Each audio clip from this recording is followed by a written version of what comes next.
Oh, hi. Didn't see you there. Welcome to the Albuquerque Aquarium. We are here as part of our vacation. We're in the aquarium auditorium right now, where you can watch several of the larger specimens swim around in a large tank. We found some really pretty excellent stuff. A lot of the creatures here are imbued with a history, a sort of cultural history distinct to the Native American populations. We passed a shovelfish earlier that was used by Native Americans as a shovel. They would be caught by hand and then used to dig out canoes. They're surprisingly hard. Their beaks are very hard. And of course they would shovel and use them to plant corn. If you look over here, you can also see a few frowny fish. Frowny fish got this name from the Inuits up north in Alaska. They used to rule the seas at the time, but until the rise of man, that is.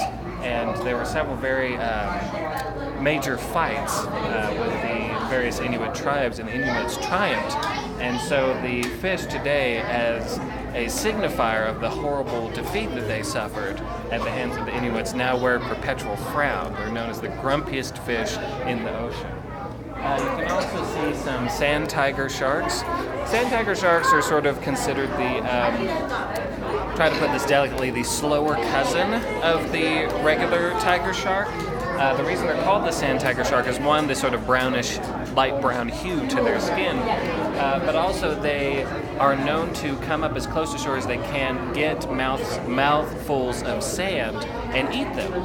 And many sand tiger sharks are actually found at the bottom of the ocean because they've eaten too much sand and they've sunk to the bottom. It's really quite a very strange phenomenon. I mean, truth is stranger than fiction, as you know. Also, we discovered, I didn't know this going in, all of this stuff, I've known a lot about fish and sharks and so on, so I knew all of this coming into aquariums. But one thing that I did not know is that stingrays can actually breach. We've actually, like a whale, they kind of sort of flap themselves up into the air, and they can get a little bit of altitude, surprisingly, and glide a little bit. But many of them will breach like a whale, where they jump up sort of backwards and go.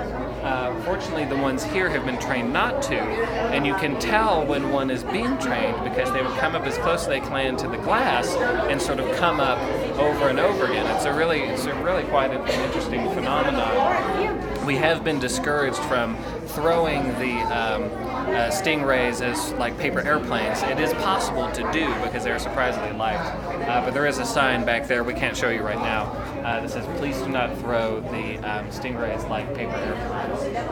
That's about it. There's plenty more still to see. There's the Jefferson starfish back there. That was a pretty big one. Huge starfish. It's the largest starfish that we know of. It's one of the largest sea creatures that we know of. And of course the Jefferson starfish, named for Jefferson airplane and Jefferson starship, as soon as it was discovered, of course, the band was thought up pretty much immediately. Yeah, that's about all that we have for today. Highly recommended, the Albuquerque Aquarium.